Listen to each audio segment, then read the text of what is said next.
Mais les images qui me choquent et à propos desquelles je voudrais vous parler, ce sont celles de Madame Ségolène Royal, ancienne ministre d'État française, ancienne députée française. Madame Ségolène Royal, ancienne candidate à l'élection présidentielle française de 2012, qui va à Banganté, s'afficher avec la maire, Madame la maire du RDPC, de la ville de Banganté, et qui prend sur elle le drapeau du RDPC, avec l'effigie du dictateur, du criminel, de l'assassin, de l'impénitent, de l'impotent, du cynique Paul Biya, et Madame Ségolène Royal se fait filmer avec cela, participe donc à la campagne du plus atroce dictateur survivant aujourd'hui en Afrique francophone, Monsieur Paul Biya. Moi, Franklin Yamsi, en tant que citoyen français d'adoption, j'ai voté pour Madame Ségolène Royal en 2012. En 2007, contre Monsieur Nicolas Sarkozy. Ségolène Royal représentait l'espoir que les femmes françaises, en accédant à la magistrature suprême, affirment l'égalité de genre. Elle représentait l'espoir qu'une gauche sensible à la souffrance humaine s'installe au pouvoir. Elle représentait l'espoir qu'un dirigeant africain, né au cœur du Sénégal, c'est le cas de Madame Royal, enfin mette fin à la France-Afrique. C'est cette femme qui, après avoir volé nos votes, qu'elle ne méritait pas, c'est cette femme qui va aujourd'hui à Yaoundé, qui va à Banganté, qui s'affiche avec le rassemblement démocratique entre guillemets du peuple camerounais, de M. Paul Biya, lançant sa campagne pour un mandat de 7 ans à la tête du Cameroun, alors que l'homme a 85 ans et qu'il a gouverné, ou plutôt administré le Cameroun depuis 35 ans. Honte à vous, Madame Royal. Vous êtes la honte de la classe politique de la gauche française, de la gauche socialiste. Vous êtes en réalité le produit du racisme et du crypto-racisme français le plus bas.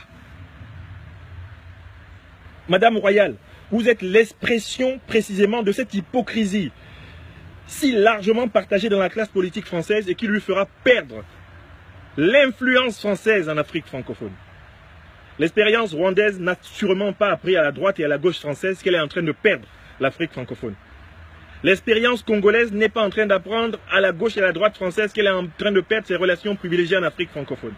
L'expérience centrafricaine, avec l'armée russe, assurant désormais la sécurité du pouvoir centrafricain, n'est pas en train de faire réfléchir l'élite politique de gauche, de droite, y compris M. Macron, le président de la République française, qui nous a adressé des messages complaisants à propos de M. Biya ces derniers jours.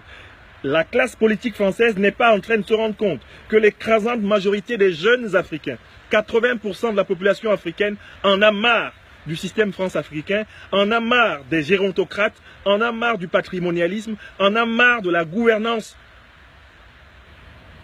clanique, patrimoniale, criminelle de nos États. Madame Royal, en vous affichant aux côtés du parti du dictateur du Cameroun, en vous affichant aux côtés du parti de M. Biya, vous avez décrédibilisé rétrospectivement tout le combat que vous avez mené en France pour une nouvelle gauche, tout le combat que vous avez mené en France pour un nouveau socialisme, tout le combat pour l'égalité de genre, tout le combat pour l'égalité des peuples, tout le combat pour l'égalité des citoyens. Vous révélez en vous affichant aux côtés d'un parti criminel comme le Rassemblement démocratique du peuple camerounais. Vous révélez précisément la nature profondément criminelle de la tradition politique de ces énarques froids, indifférents et cyniques dont vous êtes héritière.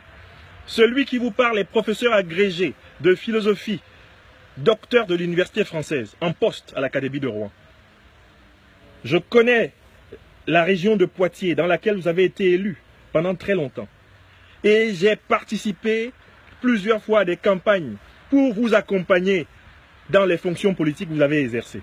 Mais Madame Royal, vous affichez aux côtés du dictateur camerounais, c'est une insulte à tous les citoyens franco-camerounais.